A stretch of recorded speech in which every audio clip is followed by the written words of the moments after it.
അതുമായി ബന്ധിപ്പിച്ചിരിക്കുന്ന കർമ്മങ്ങളോട്, നിസ്കാരത്തോട്, അള്ളാഹുവിനെ കുറിച്ചുള്ള ദിക്റിനോട്, ഇതിനൊന്നും മനസ്സ് തോന്നാതെ പാപപങ്കിലമായി കറപിടിച്ചു നിൽക്കുന്ന എൻ്റെ ഹൃദയം ഒരു നാളുകൊണ്ട് പണി തീർത്തു കഴിഞ്ഞ ഒരു മസ്ജിദ് ഉണ്ടായിട്ട് പോലും എൻ്റെ പാപക്കറകളെ കഴുകി തീർക്കാൻ ആ മസ്ജിദിൻ്റെ അങ്കണത്തിൽ ചെന്നണയാൻ എന്നെക്കൊണ്ട് ഇനിയുമായിട്ടില്ലല്ലോ എന്ന് പരിതപിക്കുന്നവർ നാം.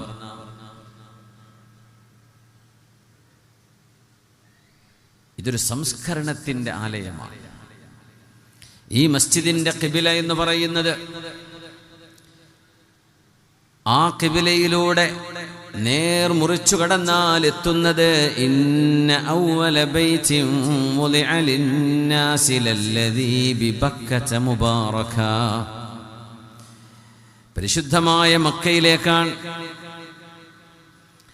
മക്കയുടെ ഹൃദയഭാഗം മക്ക എന്ന നാട് തന്നെ ഉമ്മുൽ ഖുറ, നാടുകളുടെ ഉമ്മയാണ്, നഗരങ്ങളുടെ ഉമ്മയാണ്. ആ നഗരത്തിൻ്റെ കേന്ദ്രബിന്ദുവായി കിടക്കുന്ന പരിശുദ്ധമായ കഅബാലയത്തിലേക്ക്, അൽ മസ്ജിദുൽ ഹറാമിലേക്ക് തിരിഞ്ഞു നിന്നുകൊണ്ടാണ് ലോകത്തുള്ള മസ്ജിദുകളെല്ലാം നിലനിൽക്കുന്നത്. ഭൂമി വിട്ട് ആകാശത്തേക്ക് ഒരാൾ യാത്ര പോയി, സ്പേസിൽ പോയി എന്ന് വിചാരിക്കുക. മുഅ്മിനായ മുത്തഖിയായ ഒരു മനുഷ്യൻ അവിടെ വെച്ച് നിസ്കരിക്കേണ്ട സമയമാകുമ്പോൾ, ആ സമയം കണക്കാക്കുമ്പോൾ, ആ മനുഷ്യന്റെ ഖിബില എവിടെയാണ് എന്ന ചോദ്യത്തിന് ഉത്തരം, ആ മനുഷ്യന്റെ ഖിബില ഭൂമിയാണ്. ഭൂമിയാണ് ആ മനുഷ്യന്റെ ഖിബില. സൗരയൂഥത്തിനും പുറത്തേക്ക് മറ്റു ഗാലക്സികളിലേക്ക് ഒരാൾ യാത്ര പോയാൽ ആ മനുഷ്യന്റെ ഖിബില അദ്ദർബു തബ്ബാനയായിരിക്കും.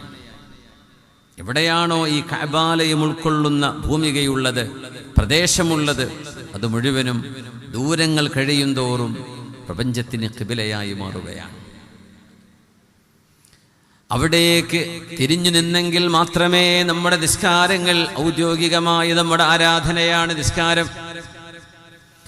പരിശുദ്ധമായ മിഅ്റാജിന്റെ രാവിൽ അഷ്റഫുൽ ഖൽഖ് സ്വല്ലല്ലാഹു അലൈഹി വസല്ലം അല്ലാഹു ജല്ല ജലാലുമായി നടത്തിയ അഭിമുഖ സംഭാഷണത്തിൽ റബ്ബ് തആല ദാനമായി, സമ്മാനമായി കൊടുത്തയച്ചത് അസ്സലാത്തു മിഅ്റാജുൽ മുഅ്മിൻ, മുഅ്മിനായ മനുഷ്യന്റെ മിഅ്റാജാണ് നിസ്കാരമെന്ന് അഷ്റഫുൽ ഖൽഖ് തങ്ങൾ പഠിപ്പിക്കുന്നു സ്വല്ലല്ലാഹു അലൈഹി വസല്ലം. 7 ആകാശ ലോകങ്ങളിലേക്ക് ബുറാഖിന്റെ പുറത്ത് കയറി ഹബീബ് നടത്തിയ യാത്ര കഴിഞ്ഞ് തിരിച്ചു വരുമ്പോ എവിടെ വെച്ചാണോ ഹബീബായ നബി തങ്ങളുമായി അല്ലാഹു ജല്ല ജലാലു ലിഖാഇന് അവസരം ഒരുക്കിയത്, ആ മഖാമിൽ വെച്ചുകൊണ്ട് ഹബീബായ റസൂലുള്ളാഹി സ്വല്ലല്ലാഹു അലൈഹി വസല്ലം തങ്ങൾക്ക് സമ്മാനമായി നൽകുമ്പോൾ, സൃഷ്ടികളിൽ ദുർബലരായ നാം, കഴിവ് കുറഞ്ഞവർ നാം, ആയുസ് കുറഞ്ഞവർ നാം, പ്രപഞ്ചത്തിന്റെ അനന്തമായ സീമകളെ മുറിച്ചു കടക്കുന്നത് ചിന്തിക്കുക പോലും സാധ്യമല്ല എന്ന് മനസ്സിലാവുന്ന ഈ സയന്റിഫിക് യുഗത്തിൽ പോലും ആകാശഗോളങ്ങളെ കീറിമുറിച്ച് മിഅ്റാജ് ചെയ്ത ഹബീബിന്റെ മിഅ്റാജിനോളം നിങ്ങൾക്ക് അല്ലാഹുമായി അഭിമുഖ സംഭാഷണം ചെയ്യണമെന്നുണ്ടെങ്കിൽ ഖിബിലയിലേക്ക് തിരിഞ്ഞു നിന്ന് വുളു എടുത്ത് തുഹൂറോടുകൂടെ ശുദ്ധിയുള്ള സ്ഥലത്ത് അല്ലാഹു അക്ബർ എന്ന് ചൊല്ലുന്നതിലൂടെ നിങ്ങൾക്ക് അല്ലാഹുവിനോട് സംസാരിക്കാൻ കഴിയും. അതാണ് അത്ഭുതം. വലിയ വലിയ വ്യക്തിത്വങ്ങളെ കാണണമെങ്കിൽ അപ്പോയിന്റ്മെന്റുകൾ വേണം, പ്രീ അറേഞ്ച്ഡ് അപ്പോയിന്റ്മെന്റുകൾ വേണം. അവര് പറയുന്ന സ്ഥലം, അവര് പറയുന്ന സമയം, ആ സമയത്തത് തീർക്കണം.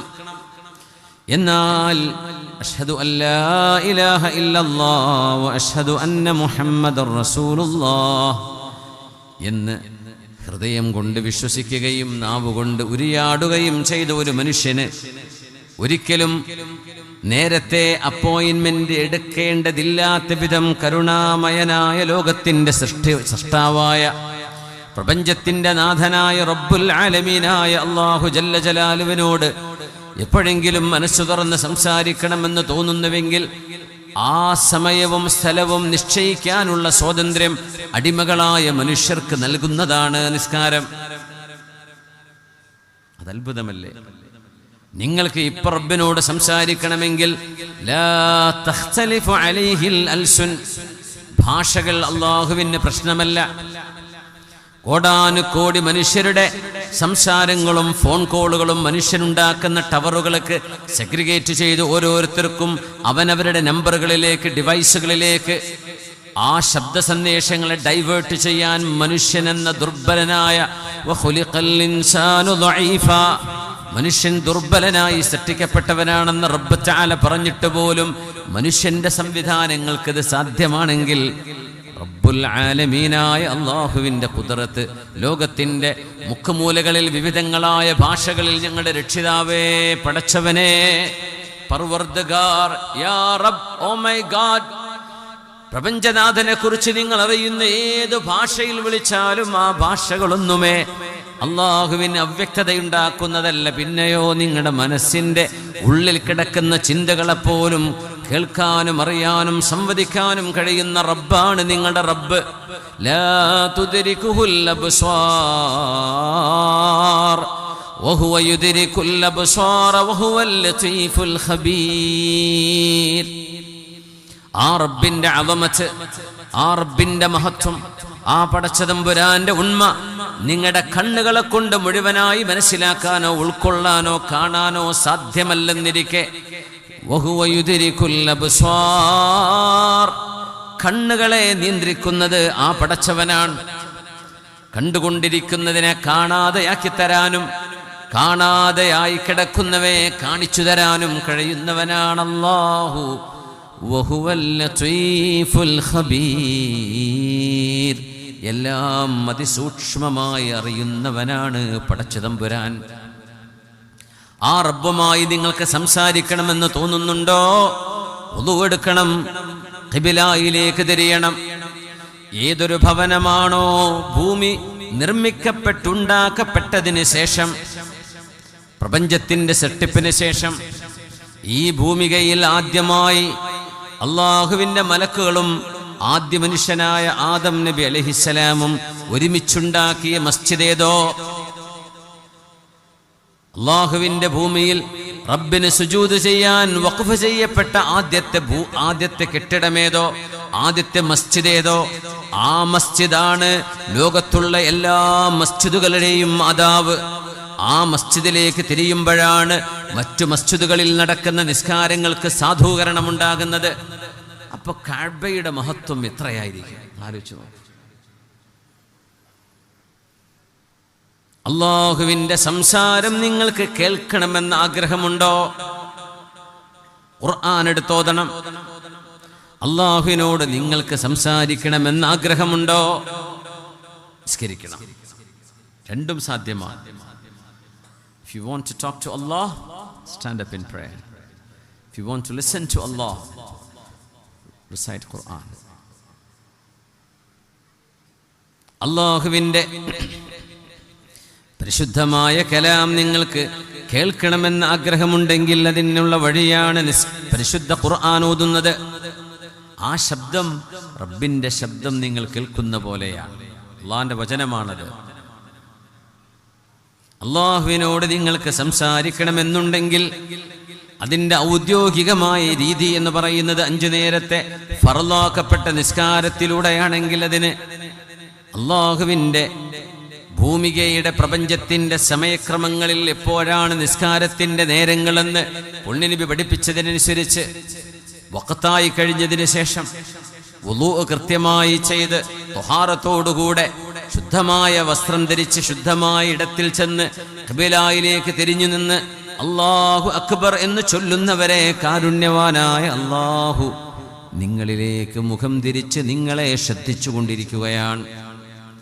ആ നിസ്കാരം അവസാനിക്കുമ്പോൾ അസ്സലാമു അലൈക്കും വറഹ്മത്തുള്ളാഹ്, അസ്സലാമു അലൈക്കും വറഹ്മത്തുള്ളാഹ് എന്ന് ചൊല്ലി നിങ്ങൾ ഖിബിലയിൽ നിന്ന് മുഖം തിരിക്കുമ്പോൾ മാത്രമാണ് അല്ലാഹു നിങ്ങളിൽ നിന്ന് മുഖം തിരിക്കുന്നത് എന്ന് മഹാനായ റസൂലുള്ളാഹി സ്വല്ലല്ലാഹു അലൈഹി വസല്ലം. അതുവരെ അല്ലാഹു നിങ്ങളിലേക്ക് മുതവജ്ജിഹാൻ. അതുകൊണ്ടാണ് അല്ലാഹു അക്ബർ. ഫാത്തിഹ നമ്മൾ തുടങ്ങുമ്പോൾ ബിസ്മില്ലാഹിർ റഹ്മാനിർ റഹീം, കാരുണ്യവാനും കരുണാവാരിധിയുമായ അല്ലാഹുവിനാണ്, അല്ലാഹു റബ്ബുൽ ഇസ്സത്തിന്റെ നാമത്തിലാണ് ഞാൻ ആരംഭിക്കുന്നത്. ഇത് പറഞ്ഞിട്ട് എന്താ പറയുന്നത്? അള്ളാഹുവിന്റെ വചനങ്ങളാണല്ലോ ഫാത്തിഹ. അതുകൊണ്ടാണ് സബ്ഉൽ മഹാനി, ആവർത്തിക്കപ്പെടുന്ന 7 ആയത്തുകൾ. സൂറത്തുൽ ഫാത്തിഹയുടെ പേരതാണ്, ഒരു പേരതാണ്, പേരുകളിൽ ഒരു പേരതാണ് അസ്സബ്ഉൽ മഹാനി. ആവർത്തിക്കപ്പെടുന്ന 7 എണ്ണം. മുഅ്മിനീങ്ങൾ ഒരു ദിവസം 17 തവണയാണ് 5 വക്ത് നിസ്കാരത്തിന്റെ റക്അത്തിന്റെ എണ്ണത്തിനനുസരിച്ച് 17 തവണ ഫാത്തിഹ ലോക മുസ്ലിമീങ്ങൾ നിസ്കരിക്കുന്നവരൊക്കെ ഓതിക്കൊണ്ടിരിക്കുക. ആവർത്തിക്കപ്പെടുന്ന ഈ 7 ആയത്തിനോളം ഖുർആനിലെ വേറെ ആയത്തുകൾ ഒരു മുസ്ലിം ചൊല്ലുന്നില്ലെന്നാണ്. അതുകൊണ്ടാണ് സബ്ഉൽ മഥാനി. ഫാത്തിഹയിൽ ബിസ്മി തുടങ്ങിയാൽ അൽഹംദുലില്ലാഹി റബ്ബിൽ ആലമീൻ, അൽഹംദുലില്ലാഹ്, അല്ലാഹുവിനാണ് എല്ലാ സ്തുതിയും അർഹിക്കുന്നത്, എല്ലാ നന്ദിയും യഥാർത്ഥത്തിൽ അർഹിക്കുന്നത് അല്ലാഹുവാൻ. ഇവിടെ എങ്ങനെ പറയാമായിരുന്നു? അൽഹംദു ലീ, എനിക്കാണ് സ്തുതി എന്ന് അല്ലാഹു പറയാമായിരുന്നു. പറഞ്ഞെന്താ? അൽഹംദു ലില്ലാഹ്, അല്ലാഹുവിനാണ് സ്തുതി. അല്ലാഹ് പറയുമ്പോൾ അല്ലാഹു പറയാലോ എനിക്കാണ് സ്തുതിക്കേണ്ടത്. അങ്ങനെ വരികയാണെങ്കിൽ അറബിയിൽ പറയാം, എങ്ങനെയായിരിക്കും? അൽഹംദു ലീ എന്ന് പറയാമായിരുന്നു. പക്ഷെ അല്ലാഹു പറഞ്ഞത് എങ്ങനെ? അൽഹംദുലില്ലാഹ്. എന്തുകൊണ്ട്? അല്ലാഹു എന്നത് ഫി മഖാമിൽ ഗൈബ്, നമ്മുടെ സെൻസുകൾക്ക്, നമ്മുടെ കാതിന്, കണ്ണിന്, മനസ്സിന്, ചിന്തകൾക്ക് അതീതമായ ഒരു തലത്തിലാണ് അല്ലാഹു റബ്ബുൽ ഇസ്സത്തിനെ കാണേണ്ടത്.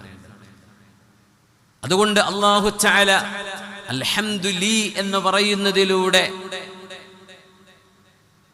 അവിടെ വരാവുന്ന വാക്കുകളിലും ആശയങ്ങളിലും വരാവുന്ന ചില വ്യത്യാസങ്ങളുണ്ട്.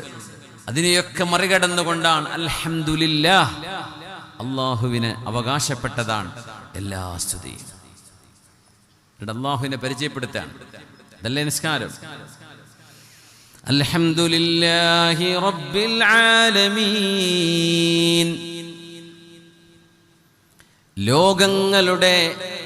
ലോകങ്ങളുടെ രക്ഷിതാവാണ് അല്ലാഹു. ലോകങ്ങളുടെ, യൂണിവേഴ്സ് എന്ന് പറഞ്ഞ ഒരു ലോകമെന്നാണ്, ശരിക്കും അത് മൾട്ടിവേഴ്സ് ആണെന്നാണ് ഇപ്പോഴത്തെ പുതിയ കണ്ടെത്തൽ.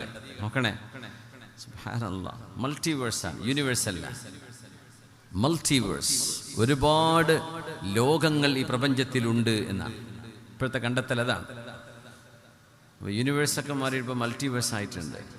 ഖുർആൻ അതേ പറഞ്ഞിട്ടു, റബ്ബുൽ ആലമീനാണ് അല്ലാഹു. ലോകങ്ങളുടെ, മൾട്ടിവേഴ്സിന്റെ, മൾട്ടിപ്പിൾ യൂണിവേഴ്സുകളുടെ, ലോകങ്ങളുടെ രക്ഷിതാവാണ് അല്ലാഹു. റബ്ബുൽ ആലമീൻ, ലോകങ്ങളുടെ പരിപാലകനാണ്. സൃഷ്ടിക്കുക മാത്രമല്ല, ആ സൃഷ്ടികൾക്ക് നിലനിൽക്കാൻ ആവശ്യമായ സർവ മുഖവ്വിമാത്തുകളും, കോളങ്ങൾക്ക് ഇവിടെ ജീവിക്കണം, ജന്തുജാലങ്ങൾക്ക് ജീവിക്കണം, മനുഷ്യർക്ക് ജീവിക്കണം, ജിന്നുകൾക്ക്, ഏലിയൻസിന്, മലക്കുകൾക്ക് ഇവിടെ ജീവിക്കണ്ടേ? അവർക്കാവശ്യമായത് മുഴുവനും മുഖവ്വിമാത്തുൽ ഹയാ അള്ളാഹു അവർക്ക് നൽകിക്കൊണ്ടിരിക്കുകയാണ്. അവരുടെ സസ്റ്റൈനബിലിറ്റിക്ക് ആവശ്യമായത് മുഴുവനും. അതാണ് പരിപാലകൻ. പരിപാലിച്ചു കൊണ്ടുവരാൻ അല്ലാഹു, നിലനിർത്തിക്കൊണ്ടുപോരാൻ, വളർത്തിക്കൊണ്ടുവരാൻ. കുഞ്ഞുനാളിൽ കുഞ്ഞായി വളർന്ന് വാർദ്ധക്യത്തിലെത്തി മരണത്തിലേക്ക് പോകുന്ന ഒരു പ്രക്രിയ മനുഷ്യ സൃഷ്ടിപ്പിന്റെ അള്ളാഹുവിന്റെ ഒരു ഹിക്മത്താണ്. റബ്ബാണ് അല്ലാഹു. അള്ളാഹുവിനാണ് സ്തുതി എന്ന് പറയുമ്പോൾ ആ അള്ളാഹു ആരാണ് എന്ന് നമ്മുടെ ചിന്തകൾ ഇങ്ങനെ ചിന്തിച്ചു തുടങ്ങും. അപ്പോൾ അള്ളാഹു പറഞ്ഞു തന്നു, ആരാണ് അള്ളാഹു എന്നറിയുമോ? റബ്ബിൽ ആലമീൻ, ലോകങ്ങളുടെ പരിപാലകനാണ് അള്ളാഹു. ആ റബ്ബ് നിങ്ങളുടെ കാഴ്ചകൾക്ക് അതീതനാണ്, നിങ്ങളുടെ ശ്രവണ കഴിവുകൾക്ക് അതീതനാണ്, നിങ്ങളുടെ ചിന്തകൾക്ക് അതീതനാണ്. ലൈസ കമിഥിലിഹി ഷൈഉൻ, അള്ളാഹുവിനെ പോലെ എന്ന് നിങ്ങൾക്ക് ചിന്തിക്കാനായി ഒന്നുമേ ഈ പ്രപഞ്ചത്തിലില്ല. ലൈസ കമിഥ്ലിഹി ഷൈഉൻ, nothing can be compared to Allah. ഒന്നും അള്ളാഹുവിനോട് തുലനം ചെയ്യുക സാധ്യമല്ല. അപ്പൊ എന്തായിരിക്കും അല്ലാഹു? എങ്ങനെയാണ് റബ്ബ്? അള്ളാഹുവിന്റെ ദാത്ത് എന്താണ് എന്ന് അള്ളാഹു പറഞ്ഞെന്നില്ല. അള്ളാഹു ആരാണെന്ന് പറഞ്ഞെന്നു, അത് പറഞ്ഞുതരാണ്. അർ-റഹ്മാനിർ റഹീം. ബിസ്മിക്ക് ശേഷം ഒരിക്കലൂടെ കാരുണ്യവാനായ റബ്ബാണെന്ന് അള്ളാഹു പിന്നെയും ആവർത്തിക്കുന്നു. ഇതാ നമ്മൾ 17 തവണ ഓതുന്നത് ഫാത്തിഹ. അർ-റഹ്മാനിർ റഹീം. അള്ളാഹുവിനെ ആരാധിക്കുന്നവർക്കും പടച്ചവനില്ല എന്ന് പറയുന്ന നാസ്തികന്മാർക്കും യക്സുകൾക്കും പടച്ചവൻ വേണ്ടെന്ന് പറയുന്നവർക്കും മതം മാറി എന്ന് പറയുന്നവർക്കും ബഹുദൈവങ്ങളെ ആരാധിക്കുന്നവർക്കുമെല്ലാം ജീവിക്കാൻ ആവശ്യമായത് ഒരുക്കി കൊടുക്കുന്നവനാണ് ഈ ലോകത്ത്, അവർക്കും അല്ലാത്തവർക്കും. എന്നാൽ അർ-റഹീം, നാളെ പരലോക വിചാരണയുടെ നാളിൽ ആരൊക്കെയാണോ അവന് വേണ്ടി വണങ്ങിയത് അവർക്ക് വേണ്ടി മാത്രം ഗുണം ചെയ്യുന്ന ഒരു പടച്ചവനാണ്, കാരുണ്യവാനാണ്, റഹീമായ അല്ലാഹു. അപ്പോഴും അല്ലാഹുവിന് ആലമുൽ ഗൈബിലാണ്. ലില്ലാ, അൽഹംദുലില്ലാ, അൽഹംദുലി എന്ന് പറയേ, എനിക്കാണ് സ്തുതി എന്ന് പറയേണ്ടതിന് പകരം അള്ളാഹുവിനാണ് സ്തുതി എന്ന് പറഞ്ഞ് കാരുണ്യവാൻ റബ്ബുൽ ആലമീനാണ്, റഹ്മാനാണ്, റഹീമാണ്. വീണ്ടും പറഞ്ഞു മാലികി യൗമിദ്ദീൻ. വിചാരണ എന്ന് പറയുന്ന മനുഷ്യനോട് ചെയ്തുകൊണ്ടിരിക്കുന്ന സർവ്വ അതിക്രമങ്ങൾക്കും കയ്യും കെട്ട് മറുപടി പറയേണ്ട ഒരു നാൾ വരാനിരിക്കുന്നു. മനുഷ്യനെ വാക്കുകൊണ്ട് വേദനിപ്പിച്ചിട്ടുണ്ടെങ്കിൽ ആ വാക്കുകൊണ്ട് ഗീബത്ത്, നമീമത്ത് നാവുകൊണ്ട് പറഞ്ഞു പോയിട്ടുണ്ടെങ്കിൽ പൊരുത്തപ്പെടിക്കാതെ പോയ എല്ലാ ഗീബത്ത് നമീമത്തുകൾക്കും അവനവന്റെ കർമ്മങ്ങളെ വെച്ച് ചോദ്യം ചെയ്ത് ആരെപ്പറ്റിയാണോ അപരാധം പറഞ്ഞത് അവർക്ക് പറഞ്ഞവന്റെ അക്കൗണ്ടിൽ നിന്ന് ട്രാൻസ്ഫർ ചെയ്തു കൊടുക്കുന്ന ഒരു നാള് വരാനിരിക്കുന്നു. അതാണ് യൗമുദ്ദീൻ, വിചാരണയുടെ ദിവസം. ദീൻ എന്ന് പറഞ്ഞാൽ മതം എന്നർത്ഥമുണ്ട്, ദീനുൽ ഇസ്ലാം. ദീൻ എന്ന് പറഞ്ഞാൽ ഹിസാബ് എന്നർത്ഥമുണ്ട്, വിചാരണ. വിചാരണയുടെ ഉടമസ്ഥനാണ് അല്ലാഹു. അവിടെ കൈക്കൂലി നടക്കൂല. അവിടെ നിങ്ങൾക്ക് അവിടുത്തെ ഓഫീസർമാരായ മലക്കുകളെ സ്വാധീനിക്കുക സാധ്യമല്ല. ഇടപാടുകൾ അമലുകളുടെ നാണയങ്ങളിൽ കൊടുക്കേണ്ട നേരമാണത്. ആ നാളിന്റെ ഉടമസ്ഥനാണ്, മാലിക്കാണ് അല്ലാഹു, മാലിക് യൗമിദ്ദീൻ. ഇനി പറയേണ്ടത് എങ്ങനെയായിരുന്നു എന്നാ? ഇയ്യാഹു നഅ്ബുദു എന്നാ പറയേണ്ടിയിരുന്നത്. ആ പടച്ചവനെ ഞങ്ങൾ ആരാധിക്കുന്നു. ആ പടച്ചവൻ മാത്രമാണ് സഹായിക്കാൻ യഥാർത്ഥ കഴിവുള്ളത്. ബാക്കിയുള്ളവരൊക്കെ അള്ള കൊടുത്ത കഴിവ് കൊണ്ടാ. പക്ഷെ യഥാർത്ഥത്തിൽ സഹായി അള്ളാഹുവാൻ, യഥാർത്ഥത്തിൽ മഅബൂദ് അള്ളാഹു ജല്ല ജലാലു മാത്രമാണ്. അപ്പൊ ഇയ്യാഹു, ആ പടച്ചവനെ, ആരാണോ റഹീം, ആരാണോ റബ്ബുൽ ആലമീൻ, ആരാണോ മാലിക് യൗമിദ്ദീൻ, ആ റബ്ബിനെ ഞങ്ങൾ ആരാധിക്കുന്നു. ആ റബ്ബിനെ മാത്രമാണ് ആരാധിക്കുന്നത് എന്ന് പറയേണ്ടടുത്ത് അള്ളാഹ് പറഞ്ഞ എന്താ? ഇയ്യാക, നിന്നെ മാത്രം ഞങ്ങൾ ആരാധിക്കുന്നു റബ്ബേ. നോക്കണം, ആലമുൽ ഗൈബിൽ കിടക്കുന്ന മനുഷ്യന്റെ ചിന്തകൾക്ക് അതീതനാണ് അല്ലാഹു. പടച്ച തമ്പുരാനെ കുറിച്ച് അല്ലാഹു എന്താണ്, എങ്ങനെയാണ് അല്ലാഹു എന്ന് നിങ്ങൾ എന്തൊക്കെ ചിന്തിച്ചാലും അങ്ങനെ ഒരിക്കലുമല്ല റബ്ബ് എന്ന് പറഞ്ഞ് അത് റബ്ബുൽ ആലമീനാണ്. ആ പടച്ചവൻ ലോകങ്ങളുടെ രക്ഷിതാവാണ്, കാരുണ്യവാനാണ്, റഹീമാണ്, മാലിക് യൗമിദ്ദീനാണ്. ഇതൊക്കെ പറഞ്ഞപ്പോ ആ റബ്ബിനെ നിസ്കരിക്കുന്ന, ആ റബ്ബിനെ കുറിച്ച് ആലോചിക്കുന്ന വിശ്വാസിയുടെ മനസ്സിൽ ആ റബ്ബ് മുമ്പിൽ അവതരിക്കുന്ന പോലെ ബോധ്യമാവുകയാണ്. എന്നിട്ട് പറയുന്ന വാക്കാണ് ഇയ്യാക റബ്ബേ, അങ്ങയെ അല്ലാഹുവേ, അവിടത്തെ നിന്നെ മാത്രമാണ് റബ്ബേ ഞങ്ങൾ ആരാധിക്കുന്നത്. നിന്നോട് മാത്രമാണ് റബ്ബേ സഹായ അഭ്യർത്ഥനയുള്ളത്. കാരണം ആനത്ത് ചെയ്യാൻ, സഹായം ചെയ്യാൻ, കഴിവ് നൽകാൻ, ഹൗലും ഖുവ്വത്തും നൽകാൻ ബിദ്ദാത്ത് കഴിവുള്ളത് അല്ലാഹുവിന് മാത്രമാണ്. ബാക്കി എല്ലാവരും വാപ്പ മക്കളെ സഹായിക്കുന്നത്, കച്ചവടക്കാരൻ ഒരു കസ്റ്റമറെ സഹായിക്കുന്നത്, കഴിവുള്ളവൻ കഴിവില്ലാത്തവനെ സഹായിക്കുന്നത് അല്ലാഹുവേ നീ നൽകിയ സഹായത്തിന്റെ ഭാഗമാണ്.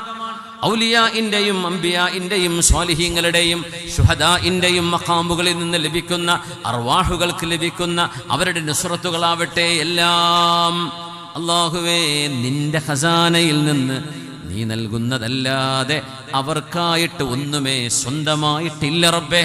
ഇത് മുഅ്മിന്റെ അഖീദയാണ്, നമ്മുടെ വിശ്വാസം അതാണ്. അല്ലാഹുവേ നിന്നെ എന്ന് അതുവരെ അല്ലാഹു ഗൈബിൽ കിടക്കുന്ന റബ്ബ്, ഗൈബായ ഒരു ലോകത്തിൽ കിടക്കുന്ന അല്ലാഹു ജല്ല ജലാലുവിനെ അങ്ങനെ പരിചയപ്പെടുത്തിയതിന് ശേഷം അല്ലാഹുവേ നിന്നെയാണ് എന്ന് അല്ലാഹു ഖിതാബിലേക്ക് വന്നു, ഡയറക്റ്റ് സ്പീച്ചിലേക്ക് വന്നു. അതുവരെ ഇൻഡയറക്റ്റ് ആയിരുന്നു, തേർഡ് പേഴ്സൺ ആയിരുന്നു, അത് ഫസ്റ്റ് പേഴ്സൺ ആയും അത് സെക്കൻഡ് പേഴ്സൺ ആയി മാറി. അല്ലാഹുവേ നിന്നെയാണ് ഞങ്ങൾ ആരാധിക്കുന്നത്. ഇയ്യാക നഅ്ബുദു വ ഇയ്യാക നസ്തഈൻ. മനുഷ്യ ജീവിതത്തിന്റെ ലക്ഷ്യം അവിടെ പരിപൂർണമാവുകയാണ്. എന്തിനാണ് ഈ ജനനം, ഈ മരണം, എന്തിനാണ് ഈ ജീവിതം? ബിസ്മില്ലാഹിർ റഹ്മാനിർ റഹീം. الذي خلق الموت والحياة الذي خلق الموت والحياة ليبلوكم أيكم أحسن عملا. ജീവിതവും മരണവും എന്തിനല്ലാഹു നമുക്ക് വെച്ചു? എന്തിനാണ് നമ്മൾ ജീവിപ്പിച്ചത്? അതുകൊണ്ടല്ലേ ഒരു മരണം വന്നു പോകുന്നത്. ജീവിച്ചില്ലായിരുന്നെങ്കിൽ മരിക്കേണ്ടതില്ലാതിരുന്നല്ലോ എന്നൊക്കെ വേണമെങ്കിൽ നമുക്ക് ആലോചിക്കാം.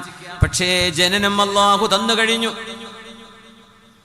ഇനി അവനുദ്ദേശിക്കുന്ന പോലെ മരിക്കണം. അല്ലാഹു നമുക്കതിന് തൗഫീക്ക് തരട്ടെ. എന്തായാലും മരിക്കും. പടച്ചവൻ ആഗ്രഹിക്കുന്ന പോലെ മരിക്കാൻ പറ്റുക. മരിക്കാൻ വേണ്ടി ആരും ദ്വാരക്കരുതെന്നാ. മരിക്കുമ്പോൾ ഈമാൻ കിട്ടാൻ വേണ്ടി ദ്വാരന്നാൽ മതി. ഈമാൻ കിട്ടി മരിപ്പിക്കണേ ഇപ്പം തന്നെ ദ്വാരക്കേണ്ടത്. മരിക്കുമ്പോൾ പടച്ചവനെ ഈമാൻ തരണേ. നമ്മളങ്ങനെ പറഞ്ഞാൽ ഉദ്ദേശം അത് തന്നെയാണ്. എന്നാലും ചിലപ്പോൾ തോന്നിപ്പോകും മരിക്കാൻ വേണ്ടി. മരിക്കാൻ ദ്വാരക്കണ്ട, ആയുസ് ചോദിക്കണം അല്ലാഹുവിനോട്. ഖൈറുക്കും മൻ ത്വാല ഉംറുഹു വസലുഹ അമലുഹു. നിങ്ങളിൽ ഏറ്റവും ഖൈറായവർ നന്മകൾ ചെയ്ത് ഒരുപാട് കാലം ജീവിക്കാൻ ഭാഗ്യമുള്ളവരാണ്. ഹബീബുനാ റസൂലുള്ളാഹി സ്വല്ലല്ലാഹു അലൈഹി വസല്ലം. ബിസ്മില്ലാഹിർ റഹ്മാനിർ റഹീം. ഇന്ന അവ്വല ബൈതിൻ വുളിഅ ലിന്നാസി ലല്ലദീ ബിബക്കത മുബാറകാ للذي ببكة مباركا وهدى للعالمين.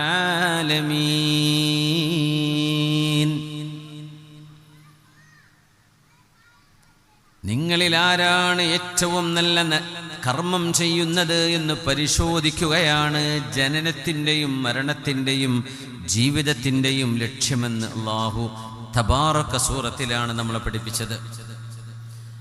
ആ കർമ്മങ്ങളിൽ ഏറ്റവും വലുത് ഇബാദത്ത് തന്നെയാണ്. മാ ഖലഖതുൽ ജിന്ന വൽ ഇൻസ ഇല്ലാ ലിയഅ്ബുദൂൻ. എനിക്ക് ആരാധന ചെയ്യാനാണ് ഞാൻ മനുഷ്യനെയും ജിന്നിനെയും പടച്ചത്. നമ്മൾ മുക്കല്ലഫീന ബിൽ ഇബാദ, പടച്ചവനെ ഇബാദത്ത് ചെയ്യണമെന്ന് അല്ലാഹു നിഷ്കർഷിച്ചിട്ടുള്ള വിഭാഗമാണ് നമ്മളും ജിന്നുകളും. ജിന്നുകളെ കണ്ട് പേടിക്കുക, ജിന്നുകളുണ്ടോ എന്ന് പേടിക്കുക, ബാത്റൂം പോകാൻ പേടി. അവരവരുടെ ലോകത്ത് ജീവിക്കാൻ, അവർക്ക് കുറേ പണി ചെയ്യാനുണ്ട്. നമുക്ക് കുറേ പണി പഠിച്ചോ നമ്മളിൽ തന്നിട്ടുണ്ട്. നമ്മൾ അവരെ പിന്നാലെ പോകാനോ അവർ നമ്മുടെ പിന്നാലെ വരാനോ അല്ല അവരുടെ ദൗത്യം. പേടിച്ച് നടക്കൊന്നും വേണ്ട. ഇന്ന കൈദ ശൈത്വാനി കാന ദഈഫ. പിശാചുക്കളുടെ കുതന്ത്രങ്ങളൊക്കെ വളരെ ദുർബലമാണെന്ന്. മനുഷ്യൻ്റെ ഒരു ആബിദായ ഒരു മനുഷ്യനോട് മല്ലിടാൻ ഒരു ശൈത്താനും പറ്റൂല എന്നാ. അവർ തളർന്നു പോകും. നമ്മുടെ കരുത്തെന്ന് പറയുന്നത് സുബ്ഹാനല്ലാഹും അൽഹംദുലില്ലാഹും അല്ലാഹു അക്ബറും ലാ ഇലാഹ ഇല്ലല്ലാഹും ലാ ഹൗല വലാ ഖുവത ഇല്ലാ ബില്ലാഹും ആയത്തുൽ കുർസിയും. ഇതൊക്കെ നമ്മുടെ കരുത്താണ്. അതിൻ്റെ മുമ്പിൽ അടിപതറാത്ത ഒരു പിശാചുമില്ലെന്ന. നമ്മളെ പടച്ചെന്തിനാണെന്നറിയോ? ഇല്ലാ ലിയഅ്ബുദൂൻ, ഇബാദത്ത് ചെയ്യാനാണ്. ഇബാദത്ത് എന്ന് പറഞ്ഞാൽ എന്തറിയോ? ഞാൻ നിന്റെ അടിമയാണ് റബ്ബേ, നീ എൻ്റെ ഉടമസ്ഥനാണ്. അപ്പം അടിമ എന്ന് പറഞ്ഞാൽ നമുക്കൊക്കെ അടിമ എന്നൊരു ഫീലിംഗ് ഒക്കെ വരുന്നുണ്ടോ? അടിമ എന്ന് മറ്റു വേറെ വാക്കൊക്കെ പറഞ്ഞുകൂടെ എന്നൊക്കെ തോന്നില്ല ഇടയ്ക്ക്. നമ്മൾ അള്ളാഹിൻ്റെ അടിമയാണോ? Are we really slaves of Allah? Do we consider ourselves as slaves and Allah is the master? അങ്ങനെ തോന്നുമ്പോഴേ നമ്മൾ മനുഷ്യരാവുന്നുള്ളൂ. ഞാൻ എൻ്റെ പടച്ചവൻ്റെ അടിമയാണ്, എൻ്റെ ഉടമസ്ഥൻ എന്തു പറഞ്ഞാലും ചോദ്യം ചെയ്യാതെ അനുസരിക്കേണ്ട ബാധ്യത എനിക്കുണ്ട്. അപ്പോഴാണ് ഇബാദത്ത് എന്ന് പറയാ. അതാണ് ഇബാദത്ത്. ഒരടിമ തൻ്റെ ഉടമസ്ഥനോട് കാണിക്കുന്ന വിധേയത്വം. ഇയ്യാക നഅ്ബുദു വ ഇയ്യാക നസ്തഈൻ. ഭൂമി ലോകത്ത് പ്രപഞ്ചത്തിൽ ഒരു മനുഷ്യൻ, ആദ്യ മനുഷ്യനായ മനുഷ്യരുടെ പിതാവ് ആദം നബി അലൈഹിസ്സലാം കാലുകുത്തുമ്പോൾ സ്വന്തമായൊരു വീട് വെക്കുന്നതിൻ്റെ മുമ്പ് അള്ളാഹുവിന് വേണ്ടി വീട് പണിതവരാണ് ആദം നബി അലൈഹിസ്സലാം. ആ വീടാണ് ഇന്നത്തെ കഅബാലയം. അത് പിന്നീട് പുനർനിർമ്മിച്ചതാണ് ഇബ്രാഹിം നബി അലൈഹിസ്സലാമും ഇസ്മായിൽ നബിയും. മസ്ജിദുൽ അഖ്സ എന്ന് പറയുന്ന നമ്മുടെ ഒന്നാമത്തെ ഖിബലയായിരുന്ന മസ്ജിദുൽ അഖ്സ എന്ന സാലിസുൽ ഹറം, ഹറമുകളിൽ മൂന്നാമത്തെ ഹറം, മക്കയിലെ അൽ മസ്ജിദുൽ ഹറാം കഴിഞ്ഞാൽ അൽ മസ്ജിദുൻ നബവി, അത് കഴിഞ്ഞാൽ അൽ മസ്ജിദുൽ അഖ്സ. ആ അഖ്സ പള്ളിക്ക് അസ്ഥിവാരമിടുന്നത് സയ്യിദുന ആദം നബി അലൈഹിസ്സലാം തന്നെയാണത്രേ. പിന്നീട് ഇബ്രാഹിം നബി അലൈഹിസ്സലാം, അത് കഴിഞ്ഞ് ദാവൂദ് നബിയും സുലൈമാൻ നബി അലൈഹിസ്സലാമും. കഅബാലയത്തിന്റെയും മസ്ജിദുൽ അഖ്സയുടെയും നിർമ്മാണങ്ങൾക്കിടയിൽ 40 സന, 40 വർഷങ്ങളുടെ വ്യത്യാസമേ ഉള്ളൂ. കഅബാലയം പണിത് 40 വർഷം കഴിഞ്ഞതിന് ശേഷം സയ്യിദുന ആദം നബി അലൈഹിസ്സലാം മസ്ജിദുൽ അഖ്സയുടെ പണി തുടങ്ങിയിട്ടുണ്ടത്രേ. അത് പിന്നീട് പുനർനിർമ്മിച്ചത് ഇബ്രാഹിം നബി അലൈഹിസ്സലാം. അതും കഴിഞ്ഞതിന് പൂർത്തീകരിച്ചത് സയ്യിദുന സുലൈമാൻ നബി അലൈഹിസ്സലാം, അവരുടെ പിതാവ് ദാവൂദ് നബി അലൈഹിസ്സലാം. അതാണ് അൽ മസ്ജിദുൽ അഖ്സ.